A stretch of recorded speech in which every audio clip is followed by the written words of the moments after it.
We're live. There we go. Perfect. So I'll give it a second for people to come in, but people might watch it back. So I'm here this evening with Sam for the second time. And I will do in a moment a little catch up on what the last video was about, in case you caught that, which was a year ago. Yeah, A just year over ago. a year. And it was really interesting watching it back because actually there was a bunch of stuff that you spoke about, which obviously now you've done. So you can talk about in a bit more detail. Yeah. And then we've got loads of just sort of have a little catch up on. So yeah, I guess we just kick started. So this was the best thing about it. I recall when you were talking about coming third in North Downs Way 50, and that was awesome. And I listened to it back the other day. I was like, actually, that was a real day and a half, because you talk about the fact you were with, was it 20 miles to go at Reigate, and you're in like a really bad way, and then you come across the line and third, and the guy's like surprised to see you standing. That was really cool. I was like, oh, yeah, that North Downs Way day, because I was there on that day. 2 years. And yeah, and then of course, then you spoke. So you speak about the plan was to do it again, wasn't it? This year, that's what you spoke about. Was your dream, your goal. But that, well, not a goal race necessarily, but that didn't come off. No. So the reason that didn't happen is I went traveling instead. Yeah, exactly. A genuine reason not to go, which is good. Yeah, no, things changed. So what was I doing? I was going into the Backyard Ultra when we last spoke. So yeah, so basically you came third North Downs Way, and then you said you also had a 57k course record, or was it 60k course record or something like that. Yep. You would achieve those two things, and then you were going to go into your Backyard Ultra. That was the big thing we were talking about, and it was one of those events that you'd never done anything like it before, and you were going to be flying in there. Yeah, I mean, I've done two since, so both pretty big failures. So I went into that race, and obviously watched all the documentaries, everything on Backyard Ultras. And again, if anyone doesn't know what it is, it's a 4.1 something mile lap. You start off on the hour every hour, so you can do it as quick as you want, and then depending on how quickly you've done it, you have that much time at the end of the lap to refuel, rest, do whatever you need to do. You've got to be in the corral, well, basically as the whistle goes. If you're not, you're disqualified, and you can't get any help when you're out on the lap. So you basically got to be prepped every lap, and it's a horrible format because you think, oh, brilliant, I can come in, I can rest, but actually that 10 minutes, 15 minutes of rest, it really drains you, because you just don't want to get up and go for a run again. You don't want to go run the same loop around this cold, wet, dark, muddy forest. It's just over and over, and you're coming back, resting, you season up. But anyway, that basically I got to, so 22 hours into that, 22 laps, felt this horribly excruciating pain on the outside of my foot. And I, no joke, I hopped the next 2 laps. So I was literally hopping because I couldn't put any weight on that other foot. And I thought, okay, it's been 8 miles of just hopping. This is just ridiculous. So I dropped out at 24 hours. So I hit 100 miles. Yeah, obviously that didn't go too well. And then I had this really painful foot. A few weeks after that, went away traveling. Traveled all around Central America, and then came back and adjusted my race calendar. And the next race after that was not North Downs Way, but going into Race the Stones. So that was now my A race. Yeah. So when you're away, are you fully recovered at this point? Are you still thinking, I've got this Race the Stones coming up, like it's on the calendar, and I'm feeling dire? So Race the Stones was a deferral from this. So I've had a few years of bad luck running up to this point. Race the Stones was a deferral from the year before, where I sustained an injury in my hip. That was it, your hip injury. Yeah, I wrote that down, hip injury. Yeah, so that happened during North Downs Way. That's right. It was pure adrenaline they carried me going at the end of that race. And afterwards, in the coming days, again, really bad pain in my hip. Deferred Race the Stones. So this was a deferral. And I knew it was coming up. I knew I lost all my fitness when I was away. So I was away for about 5 weeks, and I was literally just laying on beaches. I mean, we did a lot of traveling, a lot of moving around, but it was sitting on buses, drinking lots of beer, eating lots of food, laying on beaches, and just not being fit at all. And when I came back, I remember I went for I tried to do a 20k run, but getting to 12k and just physically having to stop. I was so gassed out, and then just walking home. Yeah. So that put me in a position of I got back end of April, and the race was, I think it was the 9th of July. So I had 2 months to basically get into shape for a 100k race. Yeah. Which I started to do. I started doing You did quite a lot of training because it was nuts. Because again, your Strava was quite. I don't really go on Strava a lot, and then suddenly like a 20k would pop up at an average pace of 4:33. I'm thinking this guy's been away. This guy, hang on, how are you doing that? You haven't been doing any running, and suddenly it's there. But I guess I felt before it's frustrating because mentally you're there, and then physically when you're not, that's some of the worst feeling you can get as a runner because you're thinking, hang on, I'm already 50 miles into this in my head. You look down 5k, absolutely wiped. What is going on in my body here? Oh yeah, it was. I had the motivation. Obviously, I'd had at that point because I basically stopped running right after the Backyard Ultra, and that was on the 5th of March. So I hadn't done any running from the 5th of March to I think it was the 25th of April. So just nothing.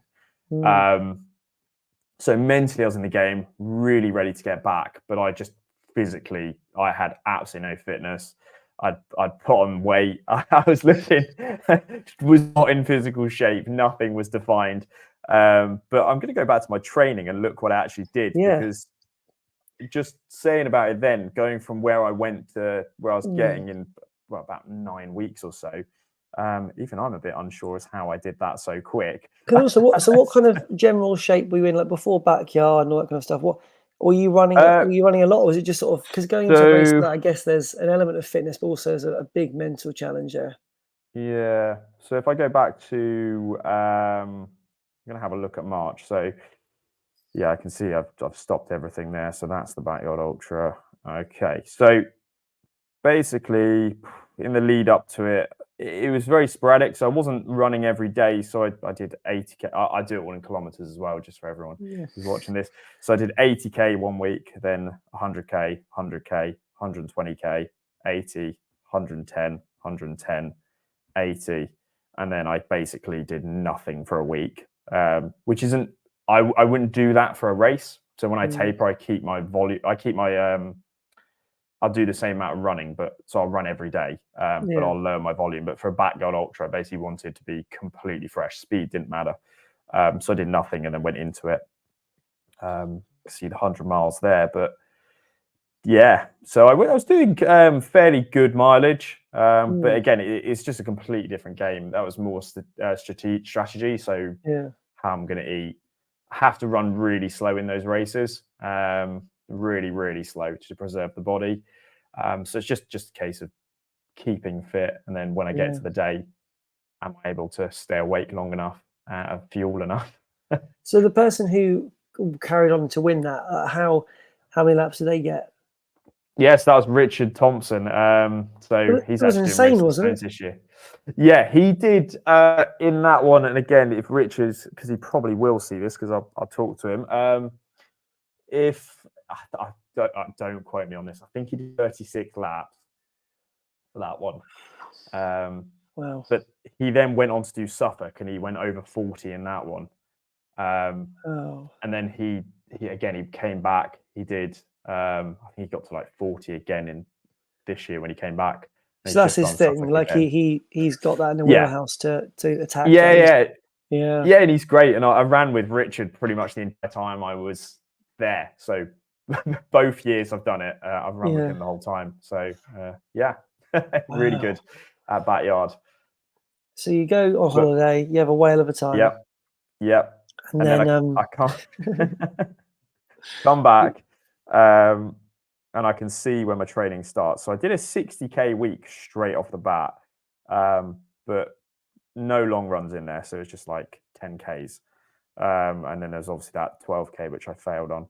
And then the next week I did 3 shorter runs. And then I did a long run at the weekend. So that run was a 37K I did. And I Just went, straight, yeah, just a 37K.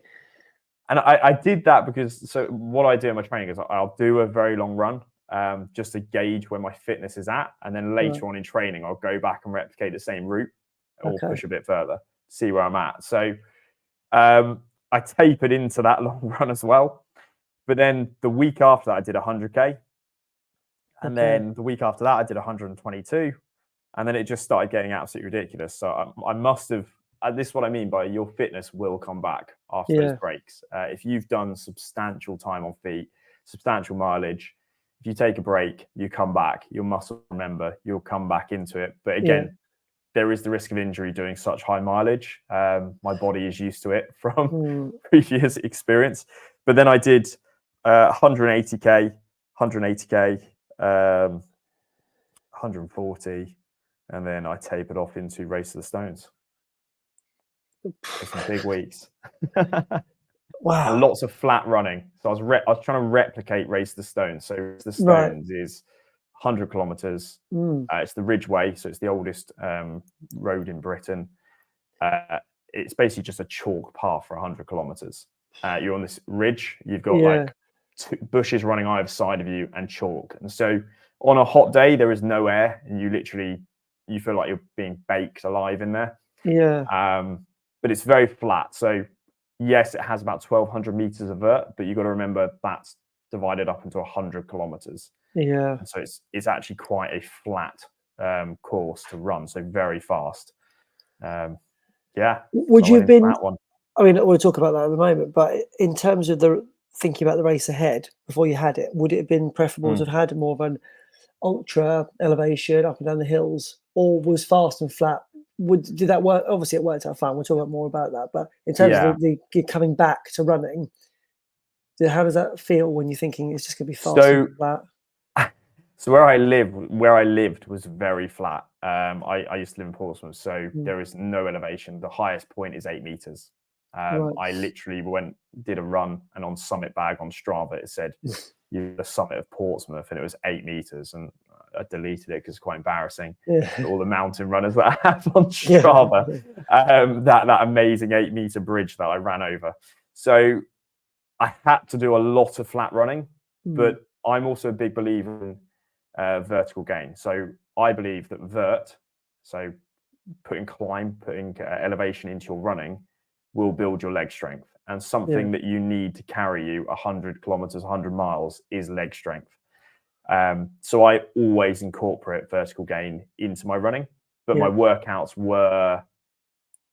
there were a lot of flat runs. So what I would do, and the way that the workout that I choose was I want to try and basically fatigue my legs. So what I'd do is I'd run a slow 12 kilometers to the local trail. I'd hit the vertical gain. So I'd start doing hill repeats, and I'll do those at that threshold effort. So I'm getting that heart rate right up, even doing some VO2 max work as well. So really push my heart. And then I would do a fast 12K home after the hill work. So what I'm doing is I'm basically building the aerobic system, nice warm up. Then I do the hills for the strength and the VO2. And then I've pre-fatigued my legs. And then I'll do a fast 12K home on the flat again. So that's basically how I structure my workouts for that race. Wow. How did you know this stuff? How do you know this stuff? Where did you pick all this up? I know you follow a lot of people, but why do you know that? For me, so again, this is going to sound really weird. It comes from experience. So I've done a heck of a lot of running, basically, and I know how my body responds to running. And what I'm trying to do for an ultra marathon is I want to try and simulate how my legs feel in the late stages of an ultra as much as possible, because we know that an ultra marathon is a lot of it is mental strength. You can have these goals, you can have everything in the legs. And I've raced guys who are way faster than me on paper. But what's going to happen when you get to that point where you're going over a distance you've never run before? And everything hurts, because it's going to hurt for everybody. Your brain needs to start you need to have your mindset in a good place. Basically, it's getting my brain into a state of recognizing that, okay, I've been there quite a lot. I've felt that in training. I know what it feels like, and I know that my body can still perform. So it is through practice and Right. loads of practice, and then Yeah. again, spreadsheets, lots of spreadsheets, monitoring how my body's responding to training, taking lots of notes, removing things that don't work, trying new things. And I got that from Killian Jornet. I've actually just finished reading one of his books recently, and I've followed him for quite a few years as well. And he's a very data-driven person, obviously being one of the greatest ultra runner ever. He talks about how he analyzes absolutely every aspect of his run, his diet, just everything, his lifestyle. And basically, he just sees his entire life as an experiment and how it can improve his sport. So taking away from that is basically what I do, just analyzing, seeing what works. And you've noticed a difference in all aspects of your life doing that? Yeah, I mean, well, Dan, you'd know from now, everything seems to be going in the right direction in the last. I'd say I think I've cracked it in terms of how training works for me. Yeah. And I'd say, this year so far, I probably had the most successful running year ever on paper, and no signs of injury. And I've got quite a few races planned and some big races too on the calendar, and feel really good going forward. And that's the thing. When we spoke last time, because my assumption has always been, given that I'm sort of further back, these people that are finishing, you see the finish line photo, and my assumption was they were finishing pretty fresh and it was easy. When I spoke to you that time, it was actually, no, it's pretty hard work at the front as well. And we'll talk more about Race to the Stones in a minute, but you sent me basically a video, which unfortunately I couldn't hear, but Samson sends me a video. And at the time, because I couldn't hear, I wasn't entirely sure what it was for. It could have just been a long run. I put two and two together and realized he's in a race and he's at the front, basically saying this is what you get at the front of the race. So, but I think it's been amazing to see how things have progressed since that last video we did. You had the big injuries, you come back from them. Clearly, like you say, you found a system that works with everything, the recovery, the approach to training. We'll talk about the shoes as well. And as a result of that, you've got some incredible incredible times this year and just incredible distances covered. And it's probably time to dive into Race to the Stones. So let's go from your training, it's going really, really well. You're thinking about Race to the Stones. We know it's fast and flat. I would say you're one of the only people I know of who would say you're going out there to win. A lot of people are very humble. So a lot of people will go, I see how I'm on the day. You are, I want a course PB or personally a personal best for yourself, and I want to win. Yeah. I don't know anybody else who says that. Honestly, most people don't. Because whether people are being humble or they just doubt themselves, you don't. I'm intrigued by that first and foremost. I think so. For me, it comes from a place of so from again the last podcast that we did. My background in running goes back a long way. So I obviously I've always pretty much always run, even if it's just fun. But I joined a club in year 7, so I would have been about 11 years old. I used to do lots of cross country. I remember having extreme anxiety over these races, and like even at school, coming up to cross country, I'd be just panicking about how I'm going to perform. And there was so much self-doubt there in how I was going to do. And I felt like that self-doubt always held me back. So I remember even one race we did. And I remember, and again, I probably spoke about it before, but it was an inter-county cross-country championship. And I would have been about 12 years old. And I remember they said the top 10 people will go through to the national level to compete. And I was like, okay, top 10. And if you looked at my results and how I did back then, I should have been able to achieve that. Yeah. And I again remember having so much self-doubt. Even at the age of 12, I put so much pressure on myself. And I remember I was in 4th place right up to, and I could literally see the end, like almost touching distance. And these 7 other people just came running straight past. Well, 6 other people came running straight past me, and I came 11th.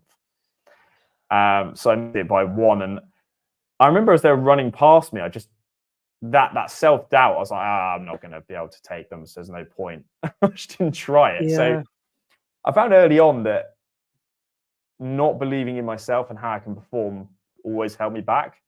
So I went into running, as I said, when I began my ultra journey again, and mine's been quite quick how fast I've got to where I'm at in the Yeah, sport. So I came back to running in 2019. I wasn't doing ultra marathons. I did Race the Stones basically. But you see the last podcast, you can hear the whole timeline. Did Race the Stones, Race the King in 21, didn't do too well.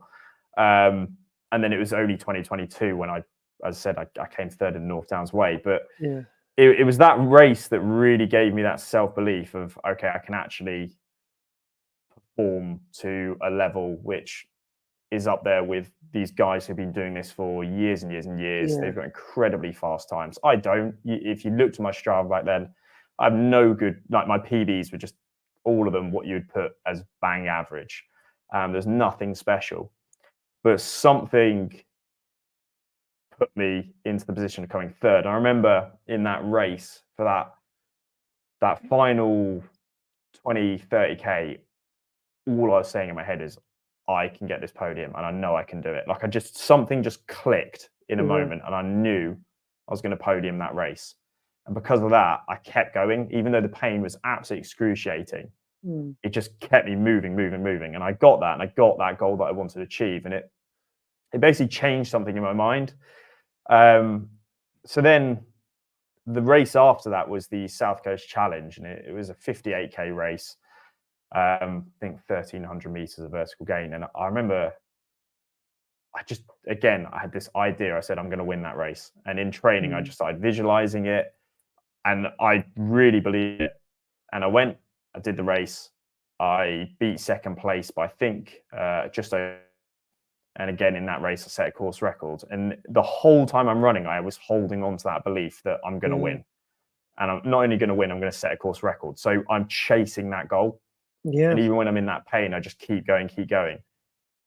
And so I've carried that through with me, that yeah, mindset of, and I really, I'll say this to anyone who is watching this or watches this, that set yourself a big goal. And it doesn't matter if it's in running, it can be in any area of life. And I often say to my friends, set a delusional goal, but don't believe it's delusional yourself. Believe you can actually do it and believe it's going yeah, to happen.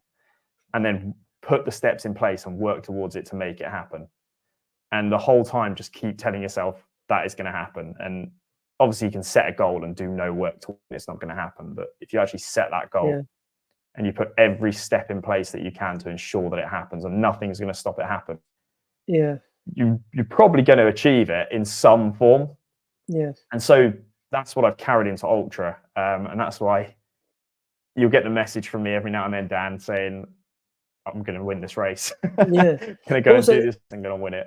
and it's a snowball effect, isn't it? Because once you've got a couple under your belt and you're feeling like actually that worked, then you're buoyant. You know, you're feeling good about it all. Yeah. I think sometimes I've also had an unrealistic goal, but been too emotional about the idea of Mm. it. And so, like even when I did North Downs Way, so for a start, your time for North Downs Way on in another year, another field, that time would have won. That Yeah. race, unfortunately, is all down to people that turn up because Yep. sometimes people turn up like this year. I think it was the guy from Spain or whatever, and turns up and does a course record or close to it Yeah. from out of nowhere. But I remember when I ran it the second time, this sub 10 goal I had, my training wasn't good enough to get it. And I just got well, I was like, I don't know, 30K in, and I knew I was already off for my timing. And that was really hard then because it's a long day out. And my training wasn't good enough to get it back. And then again, too emotional about it. And you just bomb the day. You're like, Yeah. that's me done. Yeah. Instead of, having a goal, which is my fitness is good enough to just do a really decent 26 miler today, a really decent marathon effort and have a good laugh with it. And then think, okay, this is going to push me forward. Some of my best results have been in races where I haven't cared. And that's been a Yeah. lot better because I've just gone into thinking, well, I'm fit enough to run this and I'll just have a go. And I filmed it. I've had a good time. I'll come off the back of it and gone, that was awesome. Like Hampton Court, 10K. I don't like 10Ks at all. I went out and did it, got a free place, free entry to it. Had a right blast because I just turned up like, this will be good fun. Had a chat with a guy next to me. I think I was holding like I know 4:30 pace, something I would never ordinarily do, and I held it. I don't know how I held it, other than the fact that it was just, this is just a bit of fun. I don't really care. So I know what I need to put into my training to get the results. I know when I look at, for example, your training, if I want to achieve a similar result to you, doing a third of that mileage a week and dropping loads of runs is not going to make that happen. I'm fortunate enough to have people on Strava who I know of that I can mirror their training in the future. It won't be now. Mirror their training to hopefully get similar results. Obviously, everyone's body's different and injuries, so on and so forth. But it's good for me to have a bit of a skeleton of, okay, look, if I want to get a decent speed over, I know, 30 miles, I need to be doing 80 to 120k a week. I can't do 30 and expect that, because I'm not gifted in that way where I can just turn up and do it. So that's been really interesting to follow you. And then, so Race to the Stones, let's dissect that this year. So you want a PB. So going into it, can you see who's on the entry list? Does that matter to you, or you? I can see who's on the entry list. It's quite funny because I'm always looking at those entry lists and seeing who's going to be in that race. And what I'll do is I'll start eyeing up their Strava and basically just stalking their Strava for weeks, just seeing what they're doing. Yeah. Again, it's just something I do, just trying to find any weakness in there. Really, so on race day, I can pick that off. But I remember a couple of weeks before that race, I was sitting in bed on my phone, and I said to my partner, Abby, I was like, oh no. And she was like, what? And I said, so David Gascal, again, he'll probably watch this. I was like, oh no, he's doing the race. And she's saying, who's he? And I said, well, he won Race to the King the year that I first did an ultra. He won it by quite some way, and I'd seen David a lot because he was from the same town as me at the time. So I used to see him out and about all the time running, very, very fast. So I saw him on the entry list for King, and I went on his Strava, and I was like, oh no, he's done a big training block in the Alps. And I was thinking, oh great. So so just from that moment, there was some self-doubt just for a second. And again, it's something I battle with even now. And I said to Abby, I said, I think he'll win. I think I'll come second. And I foreshadowed what actually happened on the day. So yeah, I saw him on the list. Looking at those lists. Yeah, it's like you say, having that availability sometimes of people's training can work both ways, can't it? Because also, when we spoke last time, we were talking about the fact that essentially before you got a third North Downs way, you're pretty quiet. People didn't really know who you were. We're getting to a stage now where you get too many wins and people start noticing the name appearing again, and you become that person people stalk. Yes, there I was. We get an email from Threshold just asking us if you're going to be in the competitive field. So basically, you get an email out saying, are you competing to win? So send us just some info on yourself and what your goal is. So I just sent some info on myself, what my goal is. Go on the website, first picture, I'm there, gets released to every single person in Threshold, and everyone subscribed to the newsletter. It was quite a few people, considering there are a few thousand people running this event. And again, in a way, there's that bit of you that loves it. You're like, brilliant, getting the recognition that I've been trying to get. But then there's the expectation. I remember going into that event, and so for about a year, again, this is when I had so many problems with injuries. For about a year going into that injury, I've been dealing with this constant groin problem, and just excruciating. On the inside of my groin, I remember having an MRI and seeing a consultant. He said, you're in this degenerative stage of this injury. So basically you need to rest, and you got to do some proper physio on this. And I went through months of physio, but it was something that kept reoccurring through training. I remember going on these big long runs and just feeling these agonizing barbs of pain just straight into my groin, and it just stops you completely in your tracks. And I remember 3 weeks, so I did a 3-week taper, which is quite a long taper for the event, but I wanted to ensure that my legs were really fresh. So I was tapering off, and as I started to taper, the injury just was getting worse and worse and worse. And it's probably because my body, the inflammation was all going down, and now the true extent of the injury was there. Yeah. The amount of training I'd done. I kept it very quiet. The only person that knew about it was my partner. Yeah. I remember the night before the event, I was really panicking about it. I was like, it's there. I can feel this pain. I don't know if I'm going to be able to do this event. Yeah. I remember getting to the event, turning up, chatted to the CEO, chatted to a few of the members, and they were like, "Oh, you're going for under 8 hours today, all this, that, and the other." And I was like, "I'll try." I remember starting on the start. I remember being at the start line, and I remember them horn going or whatever they did to go, and I literally just felt everything just go black.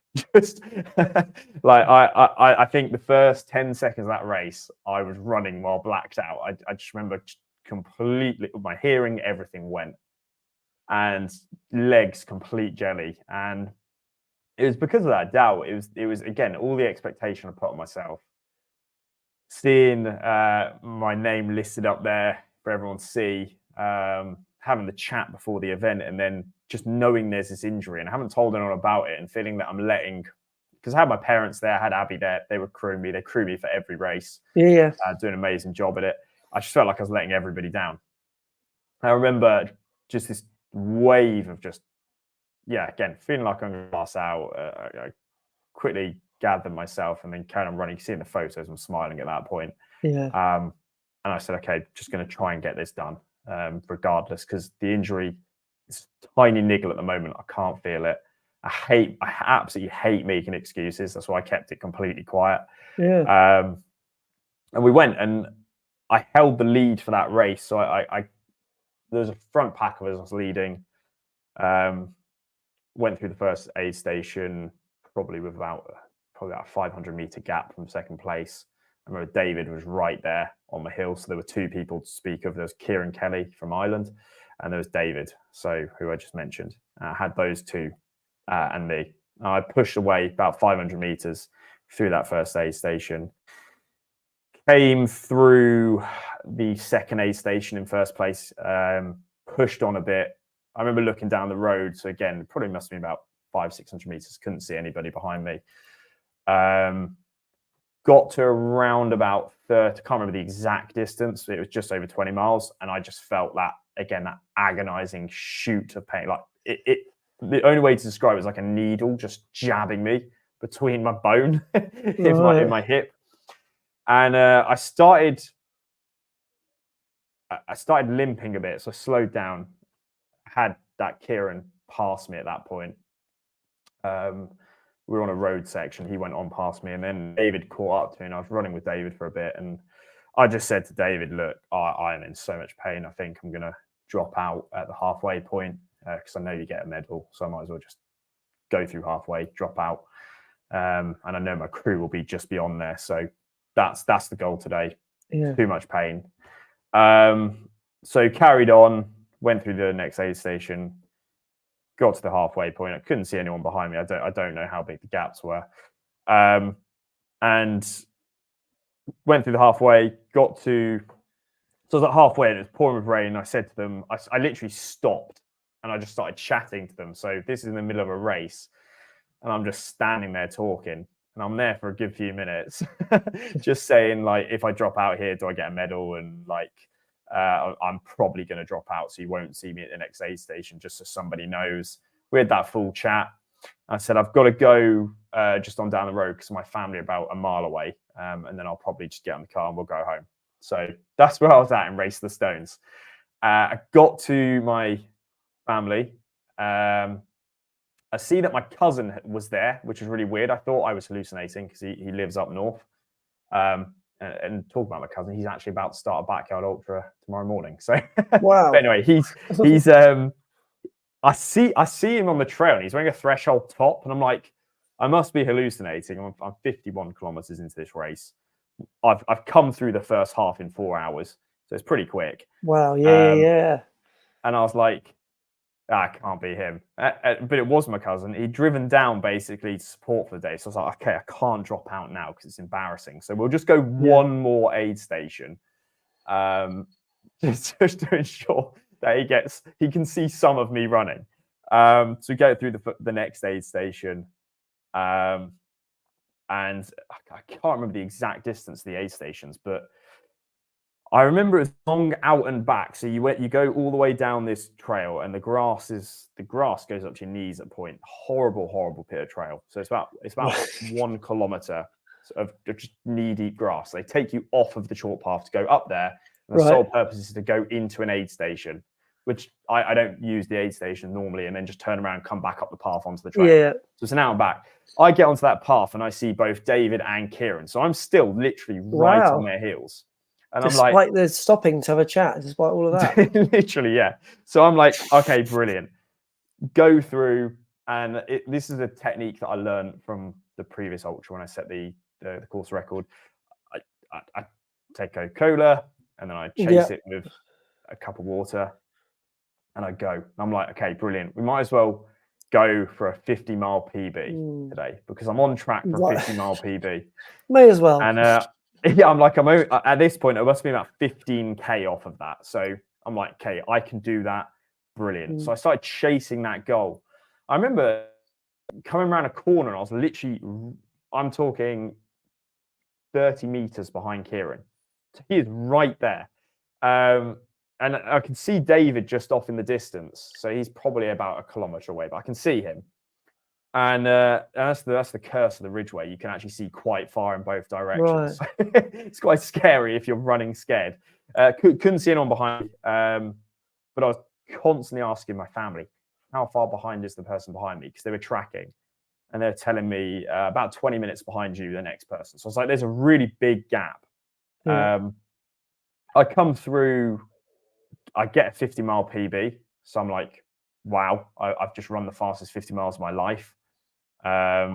Which at that point, I can't remember exactly what it was. It was about, I think it was 6 hours 40 or something like that. And then I come through. So I told my family and Abby where to stop at every point. So we'd done a full plan the night before. I had every single split in my head. So I'd studied this spreadsheet I'd made, how fast I need to run everything, had all the splits written on my arm. Came through this point, I was still on track for my goal time for the day, which on the day, that day, it was 8 hours 20. That's what I was going for. Came through, and I am literally with Kieran at this point. So we are literally running side by side. Now, I can see he's not in too good of a way. I can see he's got blood all over his back from where he's obviously chafed because it'd been raining. His pack had chafed in there. But I just saw him literally just grab a quick drink and just go. So he didn't stop. I stopped. I took on my gel, took some drinks on, redid my pack and went again. And what I said is I'm going to keep Kieran at all times about 20 to 30 meters in front of me. And I'm just going to sit, wait. And it was really nice because I basically wasn't running scared from anyone. I knew there was no one behind me. I knew it was a very, very big gap at this point. Yeah. And no, I can't catch David because, again, when we come through that next point, even though, before I could see him a kilometer away, they're now telling me the distance was growing quite considerably. My pain level was excruciating. Bear in mind, this was now probably about 85 kilometers into the race. Yeah. I've been running on that excruciating pain now for a good 50K. And it was really, really painful. Like at times I was taking these big gasps of air because I was in so much pain. But I just kept going. So I said, I'm just going to sit behind him and that's going to be that. And we'll get to the end and I'll come third and I'll podium. Brilliant. So I just kept moving my goalpost again. And this is something that, again, is a really good idea to do. Just keep moving your goalpost, break it down, break an ultra marathon down into chunks which you can tackle. Yeah. We all stand at the start of an ultra marathon. It seems like this big monster in front of you. seems absolutely impossible, especially if you've got some wild goal to achieve. It can be overwhelming. It's terrifying, but if you break it down, again, you can achieve it. So, as I say, get to the halfway point was my first one. Get to a 50 mile, get to the next aid station, my next one. Get to a 50-mile PB, my next one. Now this one was just sit behind this guy, just relax into it. I don't have to pace myself, and I'll come third. But then something happened in my brain, and I suddenly thought, I can take this guy.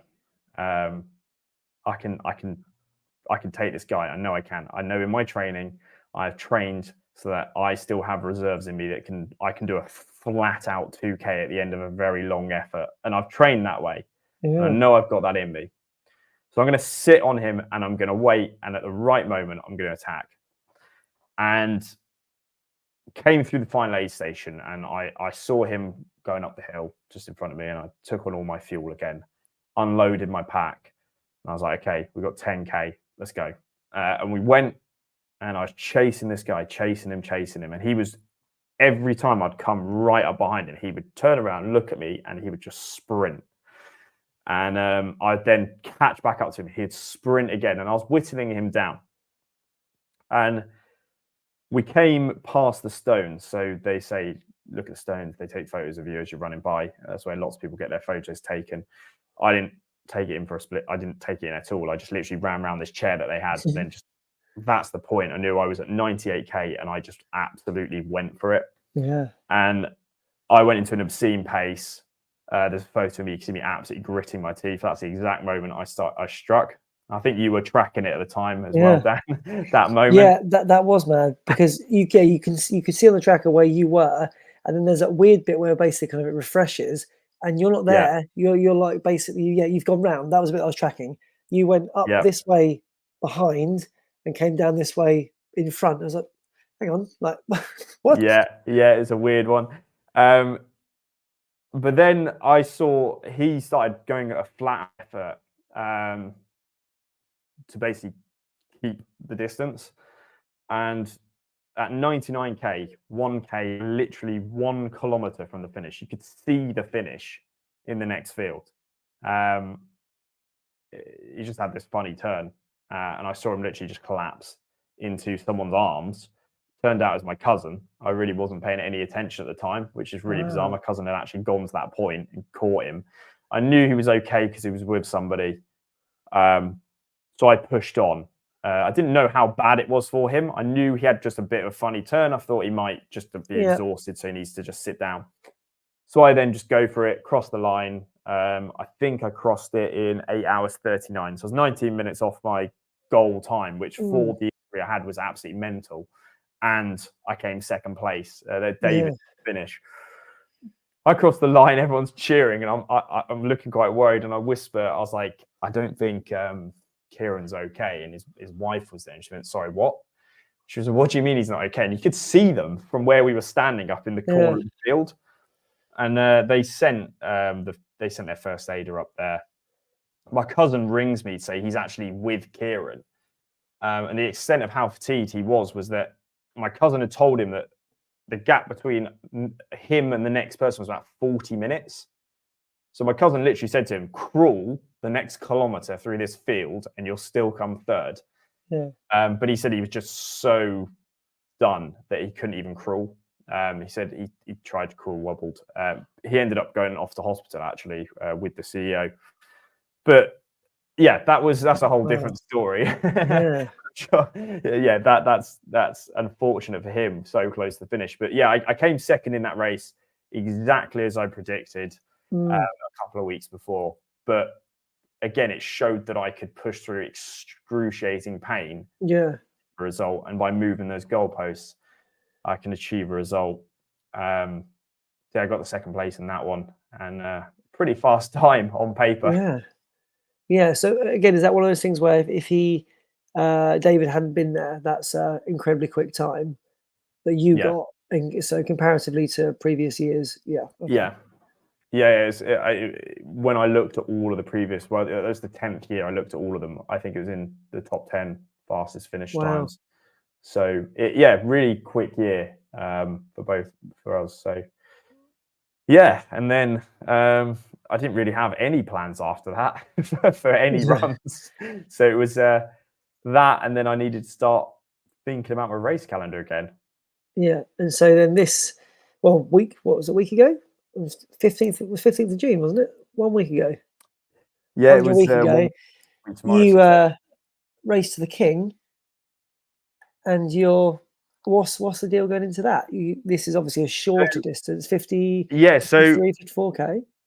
So I'll go back a bit. So I've never been the fastest runner on paper comparatively to what you consider elites.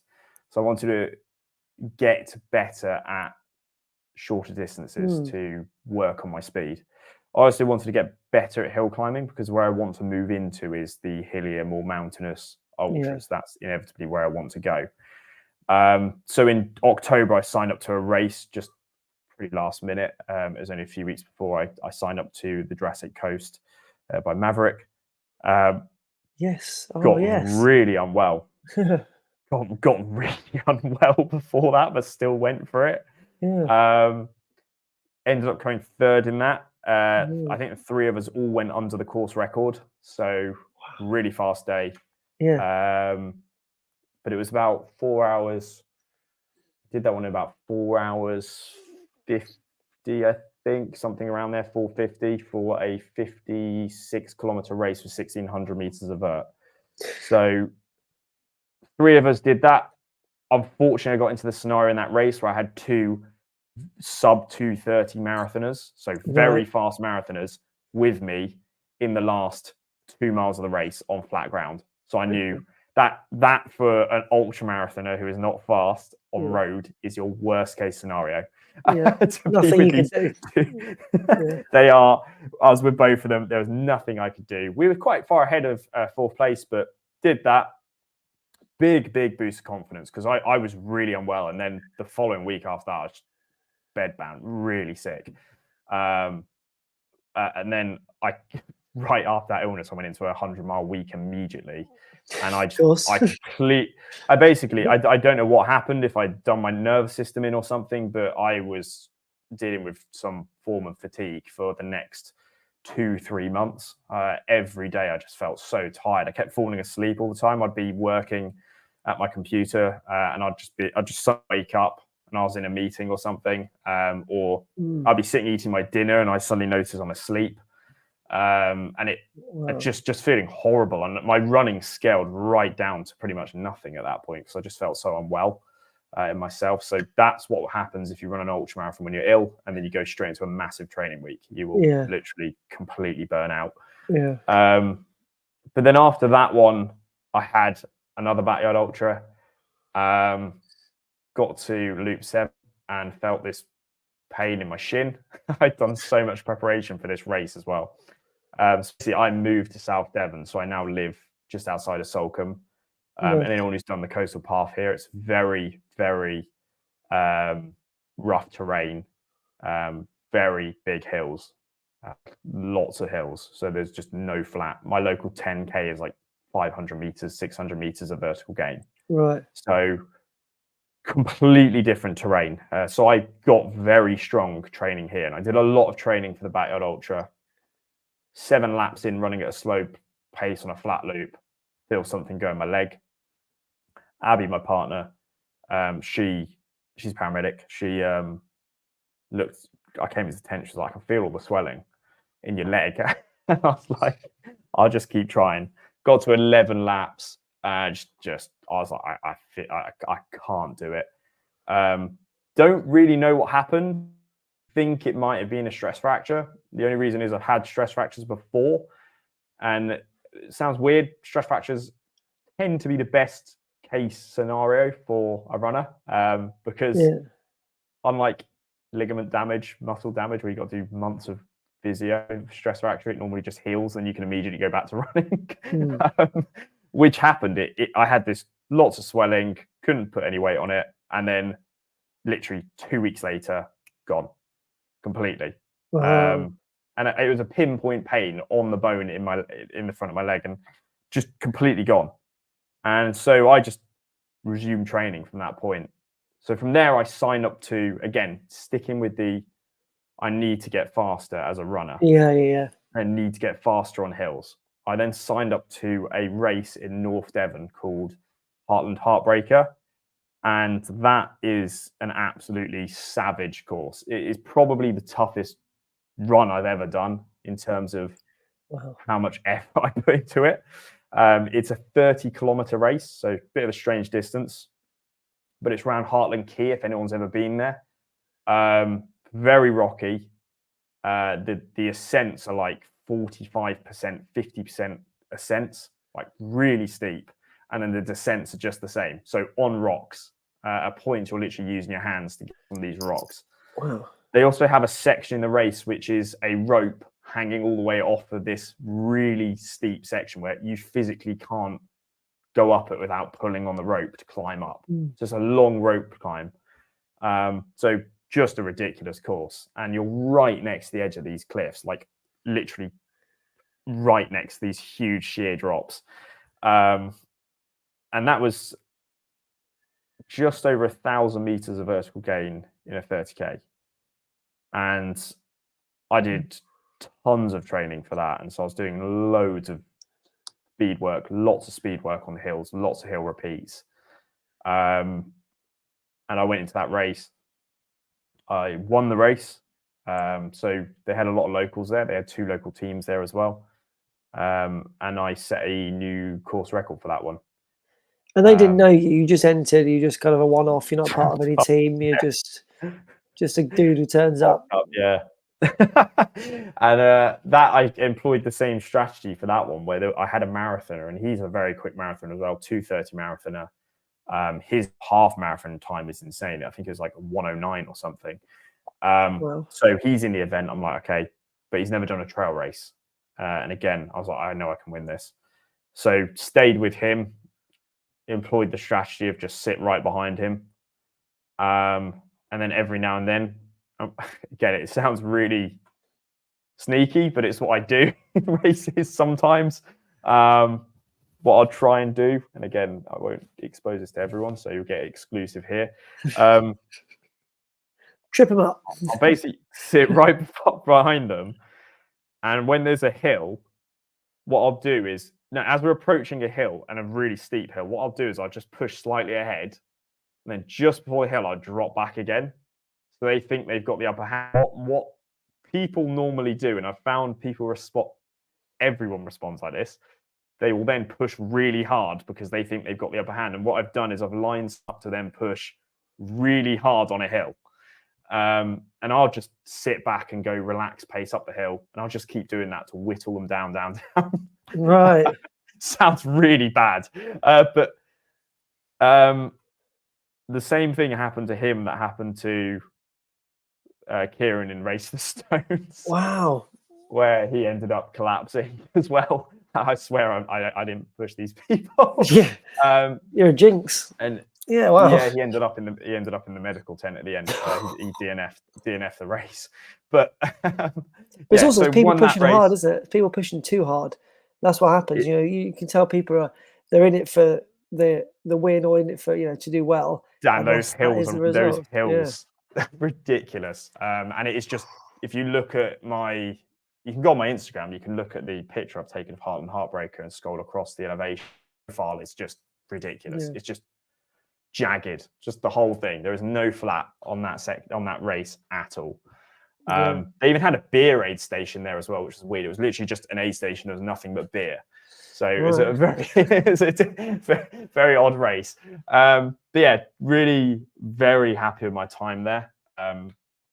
Really, really happy with my time. I managed to pace that incredibly well. And that lined me up really nicely for Race the King, which was 6 days ago. So how do they respond to you when you cross the line, by the way? Because they don't know you. They don't know who you are. You just end up it was really weird because so the guy who was the marathoner, he's a local physio. So everybody knew him. Every aid station was like, you've got it. You can get this guy. Every single person was cheering this guy. And I was just on my own, waiting for the moment. I mean, they cheered. There was a lot of, just the usual. And then, took my prize, went home.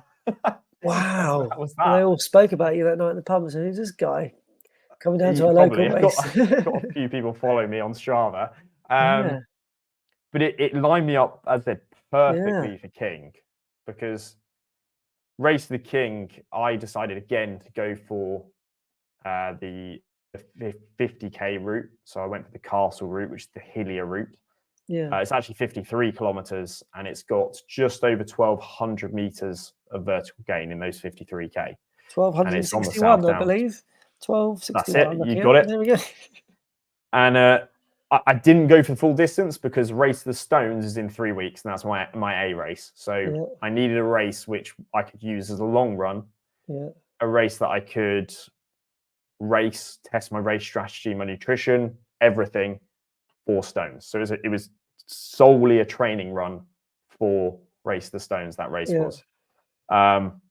Again, I went into King. I think the previous course record was 4 hours 58 minutes. I think that's the course record, 4 hours 58. The previous. yeah, And I went into a race and I said I'm going to win, and I'm going to set a course record. yeah. And you did. Yes, yes, I did. Was it three? Your Strava says 359. Yeah, 3 359 hours 59 for a and 14 seconds. 53k with 1200 meters. Well, anyway, Yeah, average pace for anyone who cares, 4:30. Just 4:30 is an average pace. But did that surpass your expectations? At some point in the race, you're thinking, yes, I'm holding this. I know I want to do well, but obviously that PB for the course record is still like you've still got loads of time based on this time, yeah. right? I don't know what happened. Yeah, That's the only way to describe it. And I've said to Abby 100 times since, my parents, I don't know what happened. This is what happens when my body isn't injured. yeah, Completely shocked myself. So what happened in that race is that I set, I think, 6 PBs in distance, but also I felt fresh at the end. okay, And off the back of it, I've just run another 130 kilometers in the last 6 days, and I still feel okay. So wow, I don't know what's happened, but my body has, my training and the I've figured out for me works. yeah, And I'm at a point now which for me it is very exciting. um, yeah. Going Mentally as forward. well, basically mentally unbeatable. Well, if you get into race day, you've got all of Yeah, this I didn't know behind I was you. that good. You know, you yeah, that's also given you a reason now to push even harder, thinking, well, if I can do that, I don't mean push I even knew harder to I try and knew I crack would. that time, but you know what I mean? Like on the day, if you know Yeah. you've got that in the legs, it's just great Well, it's feeling to mad. have. I'll talk about it. Yeah, It was just bizarre. So did really big training. Big training here is big vertical gain. So I do tons and tons of vert here. Try and do around 3 to 4,000 plus yeah, a week meters. And that obviously lengthens your time on feet. So my mileage is a bit lower than it used to be because of that. Then at the beginning of June, in the first 8 days, I think I ran 186k with 6,000 meters of vert. So it was one final big push. yeah, And then I tapered off into the event. Now, when I taper, and a tapering strategy that I recommend to anyone, and I actually coached a guy for Race the King. He's only been running for 1 year. He finished in 12th place, and he beat the first place female. So he whoa, consistently stuck to my. I gave him a 17-week plan. He yeah, was the most consistent I've ever seen anyone be with a plan. yeah, And as I said, he's only run for a year, and it paid off in a huge way for him. But I had a very specific strategy for training for this race, and it's quite unusual. It's not the same way you'd see people train. So what I do is I usually do one big week, and then I drop my mileage. Another big week, drop my mileage. You usually see in traditional running plans, people do like 4 or 5 weeks and then drop their mileage yeah, and do another 4 or 5. I don't know why. It works for me. It doesn't work for yeah, everyone. It doesn't work for the majority, but it works perfectly for me. And I had my parents, my mum and dad, and Abby. They've crewed me for all my races in the last, since Race of Stones. They've basically nailed it. They're really efficient. They know exactly what I need.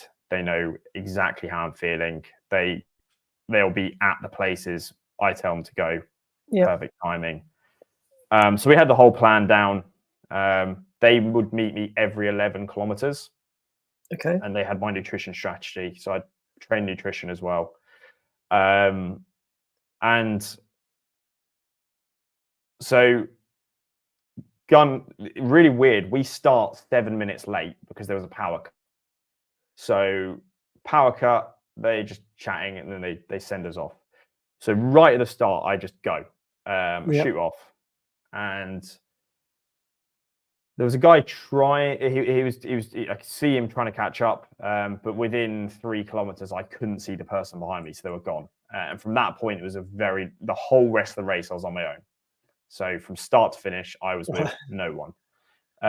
It was also really stormy on the day, so very windy, very exposed on the downs. So there were no walkers out there. There was no one cheering. It was it was such a lonely race. And that's where I sent you that video clip, because I was just on my own in this echo chamber. So I come through half marathon in 1 hour 29, and I just feel so fresh. There is no fatigue in my legs. Just feel great. And I'm thinking, I don't know, I've done that at a crazy speed. Yeah. And with elevation as well. With elevation, about 600, about 500 to 600 I'm meters looking at it now. that. Looking at the analysis of that, yeah. And so they met me every 11K. I come through the next one, again, 22K, fuel up. At that point, you're on a flat section, which goes through Arundel. That is a horrible section. So the trails were completely overgrown. I have cuts all over my body. I even cut my face. I got probably stung by stinging nettles over 500 times, I'd say. My whole body was in so much pain from stinging nettles at the end. But really, I'm talking like a bush. You're running through a bush, and it's pouring with rain, and it's wet, slippy chalk. So again, I don't know how I maintain that pace in those conditions. It must be because of the training here. The trails here are all overgrown, terrible footing, and very steep. So it has to be down to that. I get a phone call from my partner at 40K. It came through my headphones. I was listening to some music at that point. And she's like, "Are you still on the course? Because your tracker says you've gone off course." And I was like, "Yeah, I'm on course. I'm literally 2K away from seeing you." Yeah. I looked at my watch, and it was 40 kilometers in. I look at my watch, and it is 3 hours. No, it's 2 hours 59. And I'm 40K into this race, and I've done 1,100 meters of vertical gain at this point. Whoa. And it was at that moment I was just thinking, this is my day. I think I'm hallucinating, or this is literally the run of my life. I just complete, because I hadn't really been paying much attention since the half marathon point to then, but I just was in this complete, the only way to describe it is complete flow state. Nothing hurt. I came through that fine aid station, 42K. I hit a marathon PB, because I don't run any road races. So it was 3 hours, 8 minutes with 1,100 meters of vertical gain for marathon. Mad. I then all I say to my family is, I can beat 4 hours. And that's all I want to do. I can beat 4 hours on this course. Because I'd spoken to people from Threshold the week before, and they said they don't think it's possible. They said, with the extra 3K, we don't think someone can go under 4 hours on this course. We don't think it's physically possible.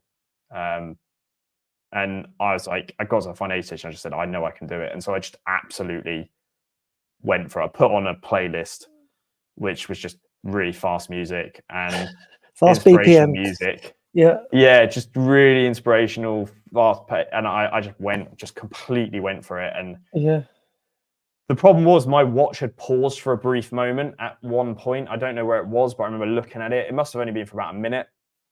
So I didn't know the time because I knew we set off late, so I didn't know the exact time. Right.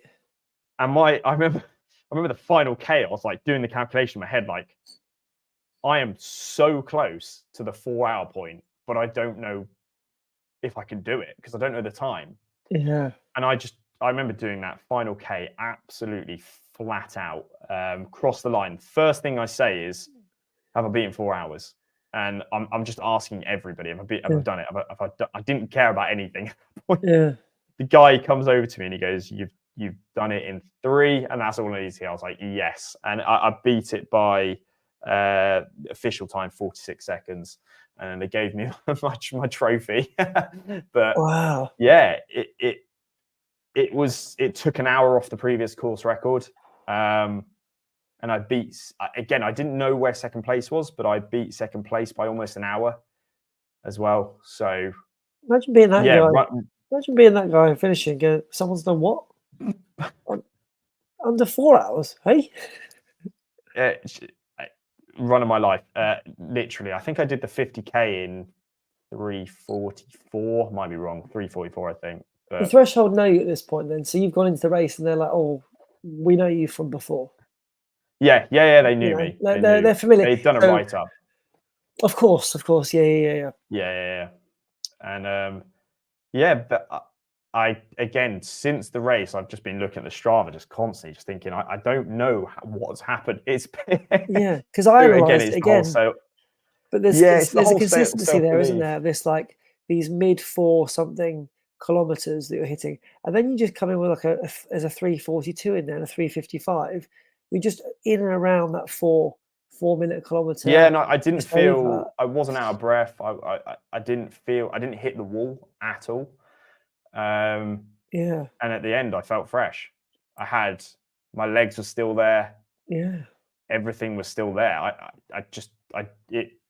It's perfect for stones. But it's the point where the reason I'm so shocked is the difference is from where I thought I was as yeah, oh yeah, I'll go I'll take races, I'll win them, but nothing on a major stage, nothing serious.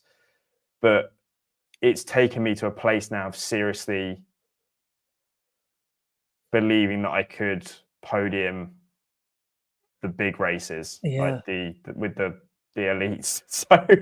But none of Um, these races give you a ticket into those races, or they no, do, but the or Arc of Attrition will, and I've got I'm doing that in January. So, nice.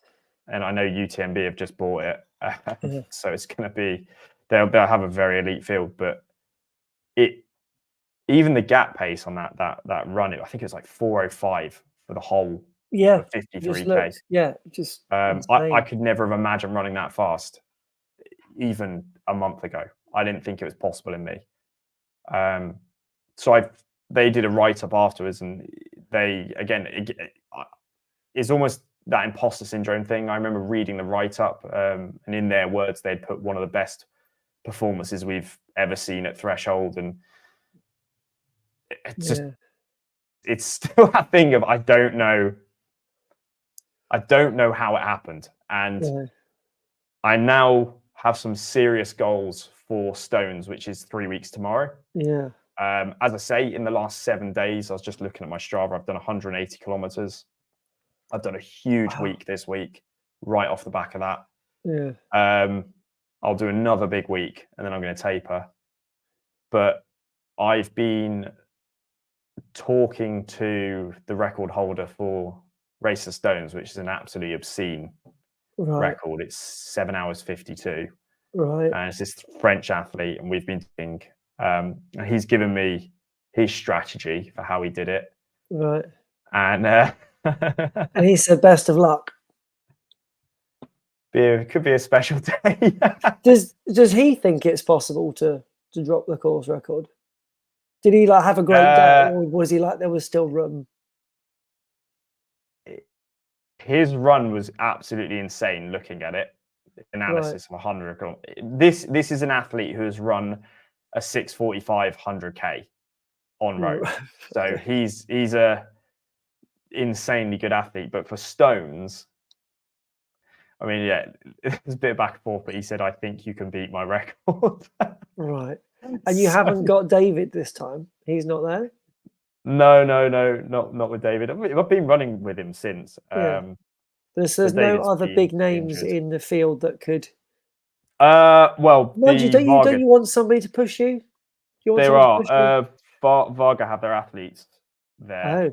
Oh, Um, there's also a local runner here who he is in Varga. He runs lots of he wins lots of ultra marathons. I see him on the trail all the time, but bizarrely, he just messaged me saying he's doing Race to the Stones as well in 3 weeks. So there's going to be competition, but I came second last year, yeah.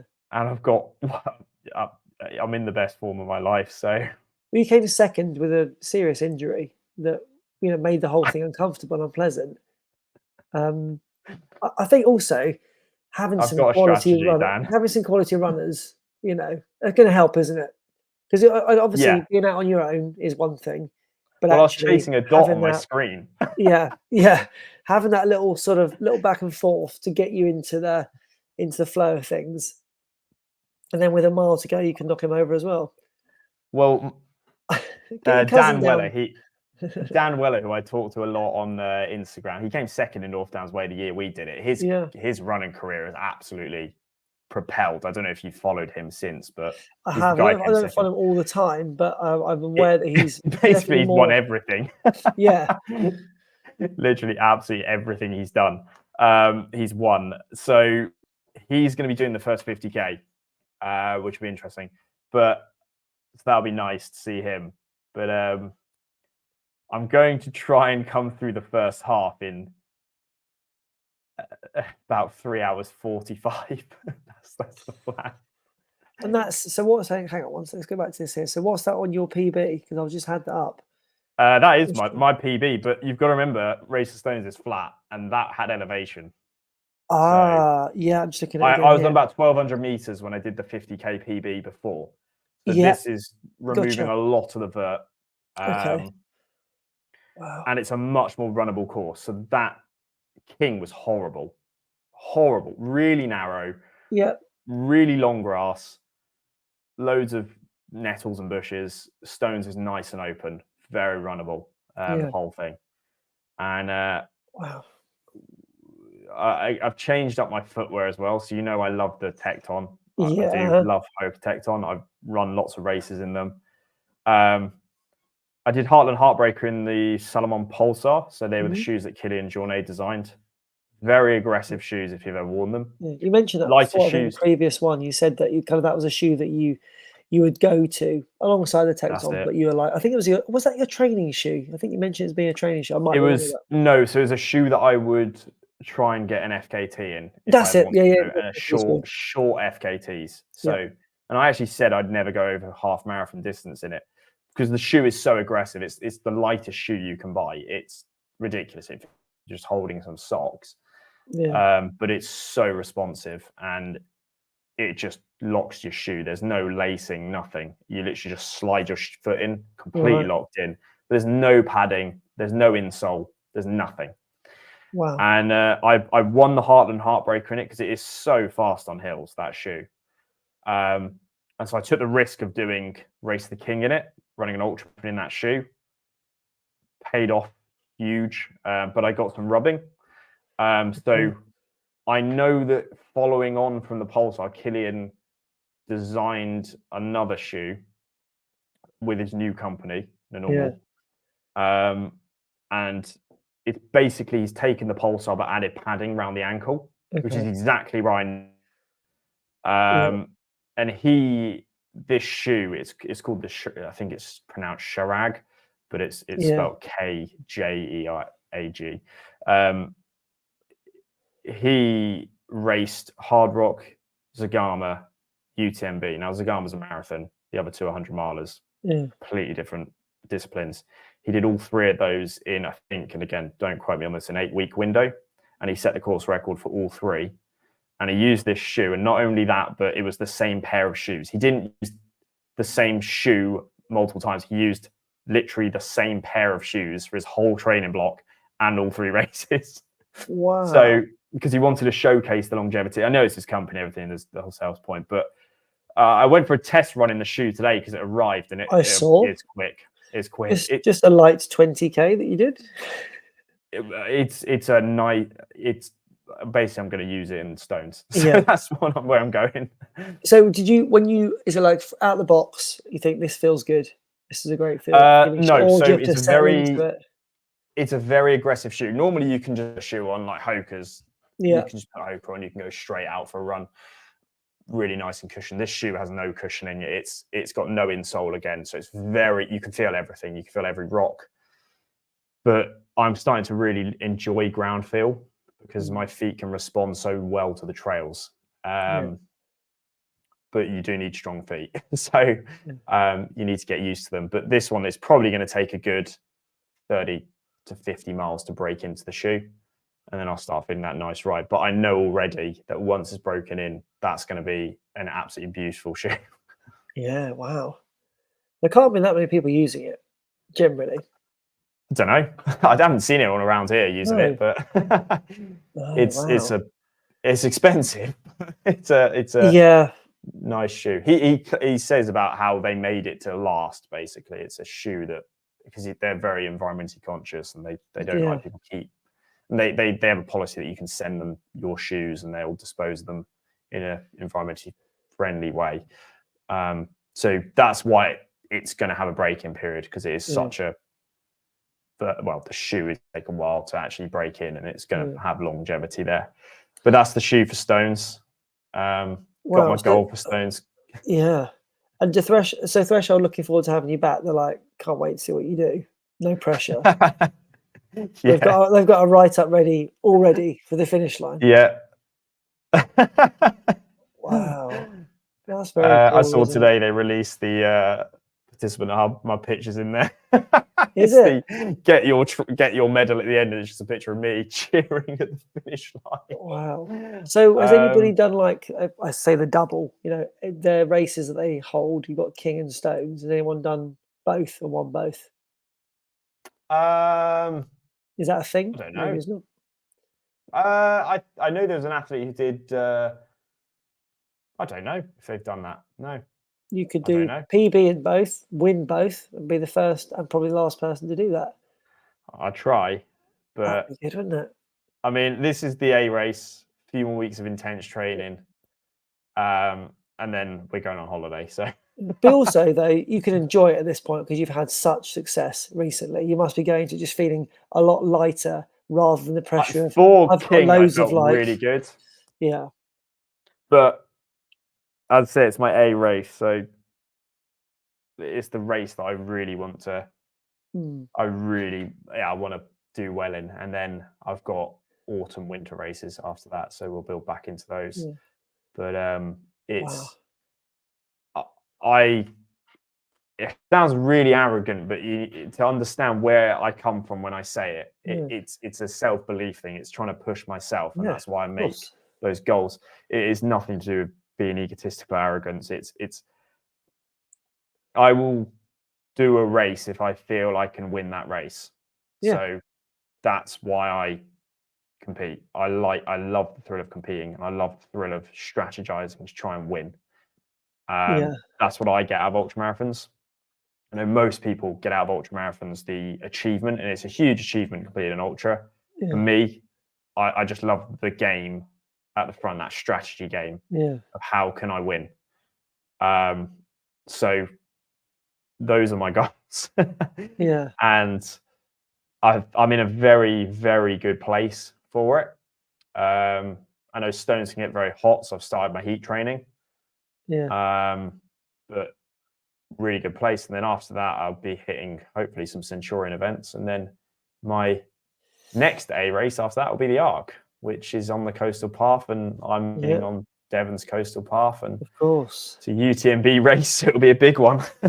Yeah, like you say, because it's recently been taken over, I guess there's going to be more people there than last year when it was, you know, small kind of like little company run, lovely little quaint thing. Now I know there's been a lot of opposition against it, but it won't stop people turning up because at the end of the day, it gets you tickets into the big stuff. Well, exactly. I mean, even I was doing that race regardless, and I know the controversy and everything going around it, and I am very much for the core of ultra running. I love the wild nature, the simplicity of it. I Yeah, love all of that. That's what draws me to the sport. The whole corporate side of it.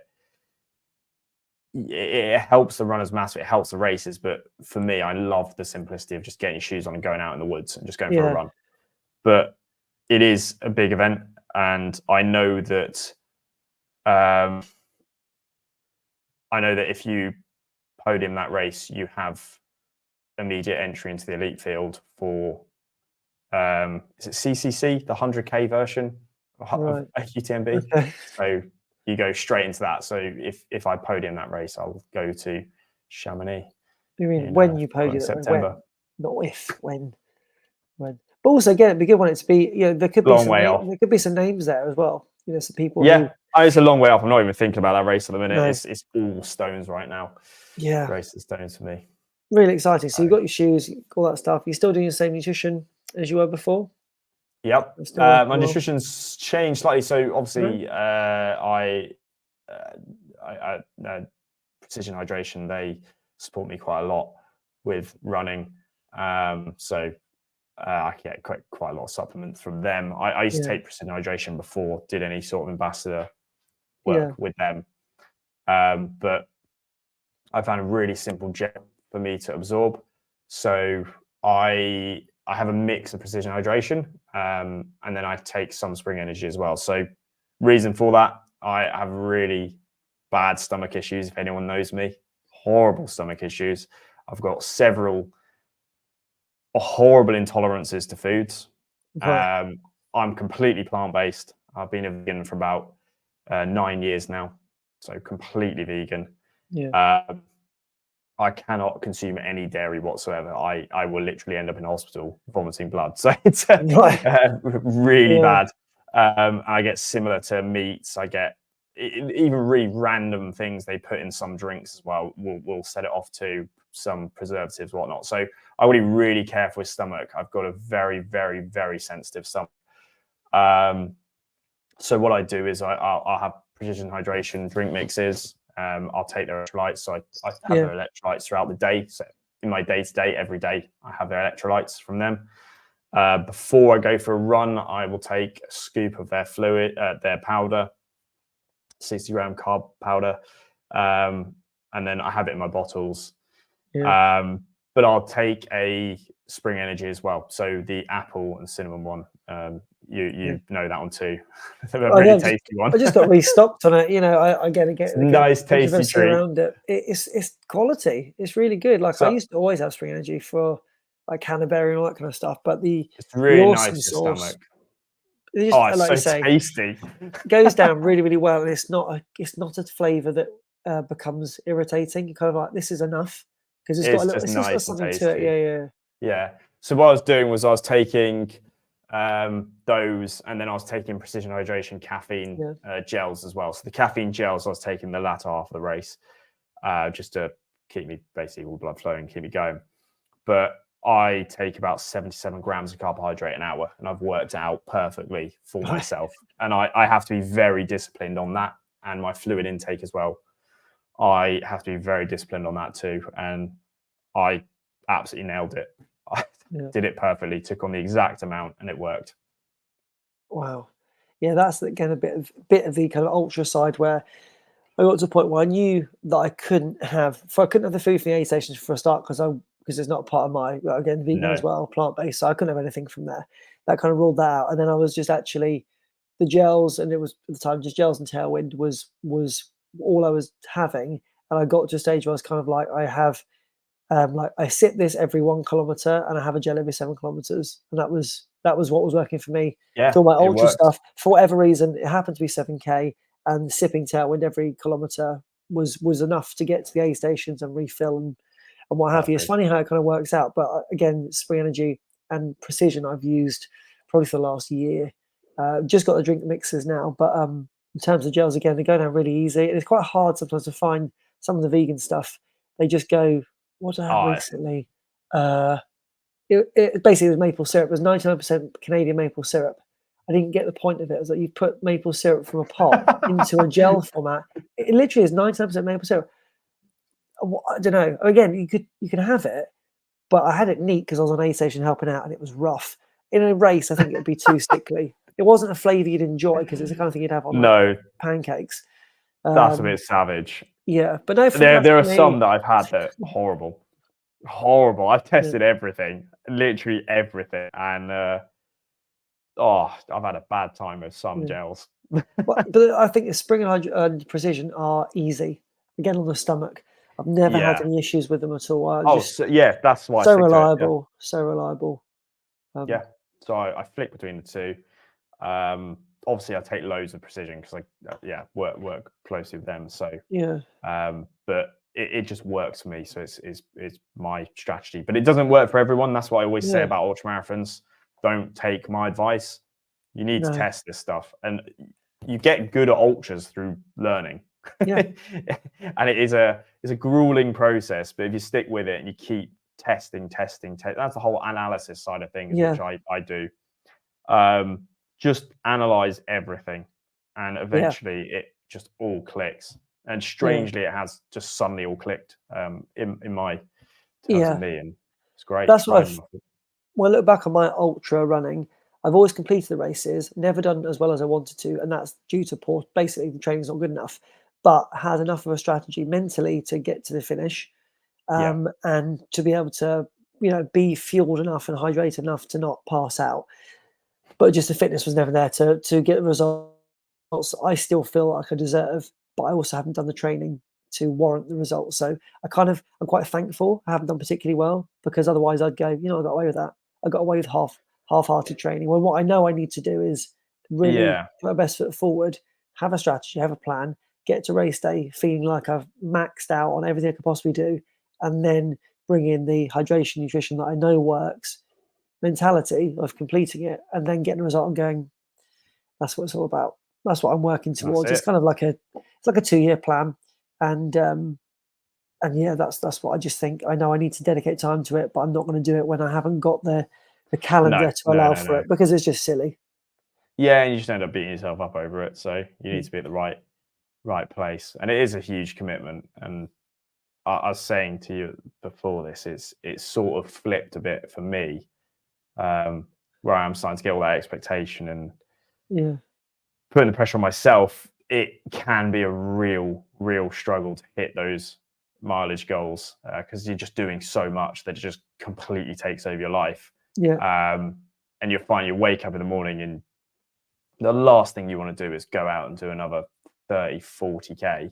yeah, But you just got to drag yourself out the door. The yeah, first 10K is comfortable and then you just get into the flow. So yeah. I've got that.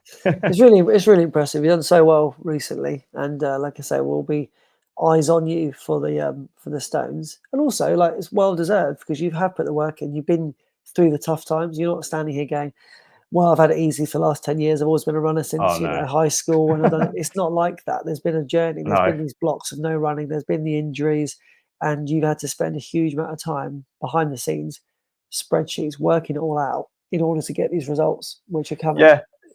Yeah, it became a bit of an obsession. As I say, I absolutely dedicated everything into this goal, and I do have some big goals in running, which I won't share Yeah, at the moment, but I do have big plans, big goals, and to get there, I know what it takes, and yeah. I've got to use the opportunity I've got to go for it, Yeah, basically, while I've got e the time. exactly. While you got the time, whilst you got the fitness, and whilst you're in again the right headspace for it, Yeah, life things can impact, can't they? Then suddenly you're like, actually, running's not a big deal. But whilst you've got that, and also whilst you've got like the backing, the support of people are interested in you, that helps as well. Just fuels that momentum, you know. And then Precision will fly you absolutely. out to who knows where and say, "This is our guy. Let's podium this guy. Let's give him a t-shirt, and let's get him out Yeah. there." That's cool though. But honestly, you've That'd be done the so dream. well.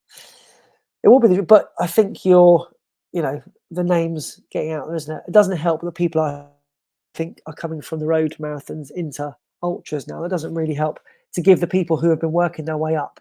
You suddenly get a few big names come in there. Like, hang on, you're welcome in the race, but you haven't quite done the heavy lifting of the trail running stuff. Yeah. But it's exciting. It's seriously exciting. Yeah, it is. As I say, everyone stay tuned. 3 weeks tomorrow.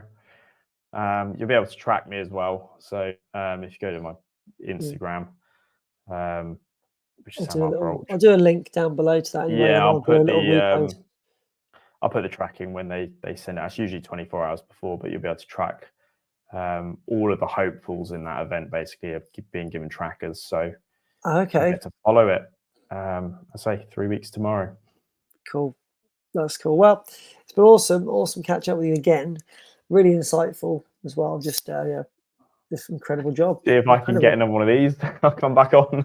What's that one made of? Is that wood? Is it heavy? Yeah, they've gone from I don't know what their last ones were, like glass to just they've got wood now. But they give first, second, third now. Same as Centurion, they do first, second, third trophies as well. Centurion one's nice, isn't it? That's a nice. You get that first place one. That's a nice doorstop. See if I can get one this year, maybe. It's going to happen. You're going to get invited into their ultra team soon. Get a yellow bib. Yeah, that's the goal. But well, we'll keep our eyes peeled for you, and wishing you all the best for your running. Wishing you all the best. Brilliant. Thank you. Thanks everyone in the chat, by the way. I was having a little look. I think you're talking amongst yourselves, but if you catch up with this, I'll put all the links down below. We can find Sam. Yeah, I've only just seen the chat. Yeah, it's all right. I'll catch up with these people later and apologise for partially ignoring them. I saw one of my kids. No, I'm engaged, but I don't have any kids. That's why I said not yet to get married. There's my mum. Hey, hello. She's one of my screen. She's on the screen. She's in the crew. Okay. Now she's famous. Awesome. Right, we'll close this down. We'll have a little chat off cam. And thanks everyone for joining. And I'll share this out amongst socials. So catch up with you all soon. Bye.